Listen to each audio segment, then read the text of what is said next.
Hi, everyone, and welcome to the special simulcast of the Neil Haley Show and the Love Is podcast. I'm excited to welcome the host of the Love Is podcast, Kim Sorrelle. Kim, how are you? And I know excited about our guest as we had the brothers on before, but now we have them alone to talk about this project. Isn't that true, Kim? I'm excited. Absolutely. Andy Erwin, my word. I am a big fan of yours, I have to say. You have just this very unique way of finding the greatest stories, just the deepest stories. I can only imagine Jesus Revolution, one of my favorite movies of all time. You're just doing it. And I am so happy to welcome you to our show. Thank you guys. Neil and Kim, I appreciate y'all having us on. It's been an exciting period of time to be a person of faith in entertainment. And for a long time we were kind of the redheaded stepchild that, the industry just tolerated and put up with. And then for the first time, we're getting invited to kind of be able to tell our stories on the biggest stage. And so, it's been awesome to see moments of that, like I can imagine. Jesus Revolution was my brother's film that I got to be a producer on, but John, that was a passion project for him. And, it was a risky endeavor, and to see the audience show up and really embrace that story was special. And so it's love to get to tell stories for a living. It's a privilege. Awesome. And so when you thought about this project, what made you excited about this project when you first heard about it? Well, this story is, it's a true story about a father that his wife has died of an illness, and it turns out uh, to be something that his daughter has the same illness and needs a liver transplant. And he's fighting for his daughter's life, trying to keep his head above water. And this unlikely hero comes along, named Sharon, that Hilary Swank plays in the film, and fights for this family and tries to rally the community around him. Led to the local church getting her airlifted out in the midst of the biggest blizzard in the history of Kentucky. And it's just an amazing true story. It delivers a rush of hope, and that's a signature of any story we invest in. But it came to us from the most unlikely place. Dave Matthews of the Dave Matthews Band had seen this story. He's not necessarily a person of faith that I understand, but he saw the story and fell in love with it and said, I want to see that made as a movie. And so he brought it to a producer friend who brought it to Lionsgate, and Lionsgate was like, hey, this is faith. It needs to go to our faith guy. So they brought it to us.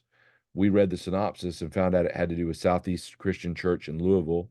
And we said, not only do we know this story well, but the chairman of our board is an elder at that church. We know exactly this story. We want to be a part of it. So it was just one that we're like, it's a rush of hope, and it's a story where the church gets to be the hero, and you can't get something better than that. Wow. Ordinary Angels is the movie that you're talking about that is going to be released in February.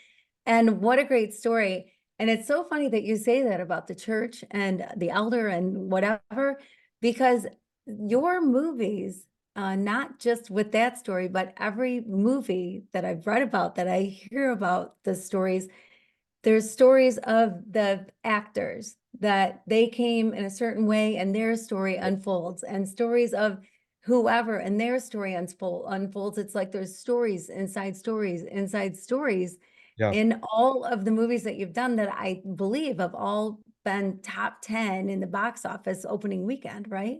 Right. It's been amazing because I think for a long time, we were definitely outsiders in the industry, and then for the first time, um, uh, you know, the audience really flexed their muscles this year with their tickets. So Jesus Revolution has a moment where it just is a special moment in time and does amazing in the box office. And then on the back of that, Angel Studios, their film Sound of Freedom, comes out and just absolutely blows the doors wide open. And for the first time now, studios are coming to us and saying we want to make more movies. And it's just a time where, as Christians, your voice is being clearly heard, and it's just special. And we try to not lose sight of the mission field of our movie sets. And so as Christians in the entertainment industry, we specifically work with people from across the board. They don't have to be Christians to be a part of our product, and as long as we are the ones kind of telling the story. And so what we're finding is two things: people that they're benevolent towards faith, they're not hostile towards it, and they're mainstream talent that's not afraid to do faith films now. And then the second thing is there's these Christians that are big actors that are able to come out and say, this is what I believe too. So in this case, Alan Ritchson stars in it with Hilary Swank. Alan's the star of the new Reacher series on Amazon, and one of the biggest, most muscular guys I've ever met. But he's a former Marine, and he has a YouTube channel that he preaches on. And so to give him a platform to utilize his voice as a person of faith was extremely exciting. And what I'm hearing from all of this is just, again, it just keeps growing and growing and growing. And I think it's all about community, how the churches are all going out, how everyone together are making these events when movies are not getting huge attendance anymore in the theaters. And somehow, because of the atmosphere, the expectation, everyone's just, you have the community that wants to keep going out and see great films. I mean, that is the case. It's I think the industry's been a little bit freaked out because they've always, for the past 15 years, their staple has been superhero films. And superhero films was kind of what kept the industry, doing healthy for years. But after COVID, for whatever reason, superhero films just haven't been connecting. And uh, people are craving different kind of content. So the studios are desperately searching for a loyal fan base that will buy tickets to the theaters. And so on the back end of that, to have Jesus Revolution Sound of Freedom make such a statement of the loyalty of this audience, that's why the studios now are coming to us and being like, how do we do more of this, more of these movies? So with Kingdom, we've actually got 5 films coming out this year theatrically, and it's exciting to kind of to see the audience really respected. Yeah, that is so exciting. And the films are such incredible quality. And I know you probably get that a lot because they used to be cheesy Christian films and for whatever reason, but now they're as good or better and better and better than anything else that's out there. And so I think people might be wondering, how does a kid from Alabama, I think you're from Yeah. Alabama, Yeah. end up sitting in the chair that you're sitting in? And I know your dad played a role in that and what he did for a living, but how did you get started on all of this? My brother and I started when we were kids, and it was just kind of just a crazy dream that we had of doing movies. But God kind of plants that in your heart, and you just chase it, and sometimes it works out, sometimes it doesn't. But my dad always said, whatever you give 20 years of your life to, you have the opportunity to be successful at. And so we just kind of paid our dues one day at a time, trying our best to learn a craft that we didn't understand. And we were part of the cheese for a long time, because there was a bunch of us Christians that were really trying hard to do a craft that we didn't have a lot of training in. And so we had to learn on the job. And so there was a lot of pitfalls along the way of things that we had to just learn how to be able to do. I think the exciting thing was though, is like as you try things, you find your voice and you get the anger of what is it that you want to say. And so for us, it was a movie called Woodlawn. That was an Alabama story. Was not financially successful, but it was the movie we found our voice on. And we love telling underdog, redemption, true stories. That's what we do. And that led to the movie I Can Only Imagine. And then that's what blew the doors off for us to be able to do it full time. And but it was for a long time, it was just a big, expensive hobby until finally it became a career. And I'm privileged that I get to wake up every day and tell stories for a living now. Now let's talk about, you did, so a lot of people give up after, not making money doing their passion projects. Right. Tell them not to give up. What would be your saying in that area? Because before before the blockbuster, it was hey, you're just doing this for an expensive hobby.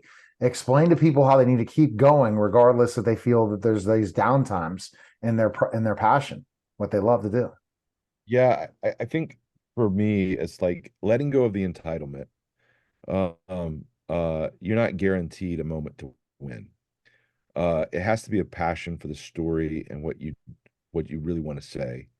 And I think the most powerful moment for us, for me, most powerful moment for me was when I let go of the fear of what people thought of me. And I stopped having this entitled, I need to be discovered, I need to be, and I just had an open hand. And when we were doing the movie I Can Only Imagine, we were coming off, a loss for the last film, and we were in a pretty precarious place where we were doing it independently. It was a $7 million budget. I didn't have Dennis Quaid was not a part of the film yet. Didn't have a star, and we're directing it in Oklahoma. And I came home from the first day of set and I had a panic attack. And I'm like, God, I'm either making the best movie ever or the worst, and I don't know which one it is right now. Mm. And and God just kind of whispered in my ear, and it kind of impressed on me, is like, is that okay? And I was like, well, God, if it's the worst movie ever, it's yours. So I'm going to do my best. And there's something powerful that happens when, instead of clinging to the boat, being afraid that you're going to drown, when you let go of the boat and you're like, I'm going to swim, and if I drown, I drowned. And you just stop. I think you make a lot of stupid decisions when it's out of self-preservation and being afraid of looking stupid. And and when you let go of that and you just go for it and just say, okay, if this is the last movie I ever do, then it's been a great run. It's been a great ride. And so we kind of just had this place of abandonment, just accepting, like, hey, I'm already dead, man. I'm just gonna do my best. And then all of a sudden you just rediscover the joy of storytelling rather than the desire to make it and be discovered. And that's the most pure movie I've ever been a part of. And then God just breathed on the moment, and it opens, does $86 million in the box office, and just established us being able to do this for the rest of our life. That was a moment that was unexpected, but it was when you have an open hand and just kind of a full heart. Wow, great story. Yeah. Oh my gosh, so true. And I love that movie, and I love your attitude. It's like divorcing yourself from the outcome, right? Like, if people like it, people like it. If they don't, they don't. You're doing what you believe God is sending you to do. Exactly. And that takes some guts a lot of times, because you're going out on a limb. In your business, there aren't any guarantees. You can have a blockbuster and then the next movie doesn't do so well. And so it's good, I guess, that you The thing that happens is you fall in love with the purpose, the calling, and the stories, and the successes don't define you, and the failures don't destroy you. And so, like, when I Can Only Imagine came out, and the opening weekend, it does $17 million in the box office on 1,700 screens, um and I'm sitting in a food court at a mall in Plano, Texas. The movie's playing next door at the theater. Nobody knows who I am. Everybody's walking by me. They could care less. But I'm just like, I realize, like, the moment that's happening in real time. And instead of that being like a moment of validation, like I'm a big deal, or I've made it, or finally somebody recognized me, I didn't feel any of that. I felt gratitude. I just sat there with tears in my eyes and I said, God, how cool to be a part of a moment seeing you move. And I'm just grateful to be here. And I think that's what replaces it. And so this, I'm not in my movies. The successes don't define me and the failures don't destroy me. I just want to tell the story I'm telling as best I can, do something that's honest, and put it out there and release the results. All right. When does Ordinary Angels release? When's the release date? February 23rd. It will be everywhere. I'm so proud of this movie. It is a must watch. And then it'll be followed up shortly after that by several other films we have coming out next year. It's going to be a busy year, but the audience is being paid attention to as never before. You vote with your movie ticket. You want to see more movies like this? See Ordinary Angels, February 23rd. Well, we appreciate it, Andy. It was great stuff. And wow. And good luck with the rest of your projects in 2024. It's going to be a great year for you, isn't it? I know it is. I can tell. I appreciate it, Neil Kim. Thank you for so much for lending your voice to what we're doing, and using your platform. Well, thank you. All right. You're listening and watching the special simulcast of the Neil Haley Show and the Love Is podcast, guys. Take care.